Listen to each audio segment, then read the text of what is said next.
Hi friends, അപ്പം നമ്മൾ പുല്ലൂർ ഹോസ്പിറ്റലിലേക്ക് വന്നപ്പോൾ എടുത്തൊരു ഫോട്ടോയാണ് കേട്ടോ. ഒരു ചെറിയൊരു സ്കിന്നിൻ്റെ ഡോക്ടറെ കാണേണ്ട കാര്യം ഉണ്ടായിരുന്നു, അതിന് വേണ്ടിയിട്ട് വന്നതാണ്. അപ്പോൾ സാൻഡക്കുട്ടൻ ചെഫാൻകുട്ടൻ ഷിഫ്റ്റയുടെ പണി കഴിഞ്ഞ് 4:30 ആയപ്പോൾ പണി കഴിഞ്ഞ് എത്തിയിട്ട് ഞങ്ങളെ കൊണ്ടുപോകാനായിട്ട് വന്നതാണ് കേട്ടോ. ഞങ്ങൾ എപ്പോൾ പുറത്ത് പോയാലും പുറത്ത് പോകുന്നത് അങ്ങനെ പുറത്തൊന്നും പോകാറില്ല. ഹോസ്പിറ്റലിൽ പോകുമ്പോൾ ചായയും മസാല ദോശ കഴിക്കാറുണ്ട് കേട്ടോ. അപ്പോൾ ഷിഫ്റ്റേട്ടൻ നേരെ ഒരു പരിപ്പാടി എടുത്ത് കഴിച്ചു. അപ്പോൾ 2 മസാല ദോശ ഓർഡർ കൊടുത്തു കേട്ടോ. അപ്പോൾ ഞാൻ വേഗം ചായയൊക്കെ നല്ല ചൂടുണ്ടായിരുന്നു, അത്യാവശ്യം നല്ല ചൂടുണ്ടായ ചായയായിരുന്നു. കുട്ടികൾക്ക് ചായയൊന്നും കൊടുത്തതേ ഇല്ല. ഞങ്ങൾ വാങ്ങി ഞങ്ങൾ കുടിച്ചു കേട്ടോ. കുട്ടികൾക്ക് അങ്ങനെ ചായ കൊടുക്കുന്നത് അത്ര നല്ലതൊന്നുമല്ലല്ലോ. അത് നമ്മുടെ പോഷക ഗുണങ്ങൾ വലിച്ചെടുക്കും.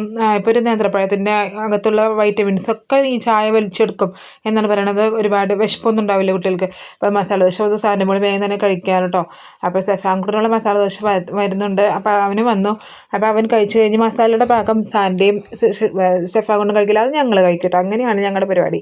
പിന്നെ അതേ ഇതാ വിട്ടത്തൂരുള്ള ഒരു ചെറിയൊരു എന്താ പറയുക, ചെറാന്ന് പറയും, ചെറുതായിട്ട് എക്സസൈസ് മെഷീൻസൊക്കെ ഉള്ള ചെറിയൊരു പാർക്ക് മാതിരി ആൾക്കാർ ഇവിടെ നടക്കാനൊക്കെ വരുന്നുണ്ട്. ഞങ്ങൾ ഹോസ്പിറ്റലിൽ നിന്ന് തിരിച്ച് വന്ന വഴിക്കാണ് കേട്ടോ ഇവിടെ കണ്ടത്. അപ്പോൾ വണ്ടി നിർത്തി മെഷീനൊന്ന് കേടായിരിക്കുകയാണ്. അപ്പോൾ മെഷീനൊന്ന് ശരിയാക്കാൻ കൊടുത്തിട്ടുണ്ട്.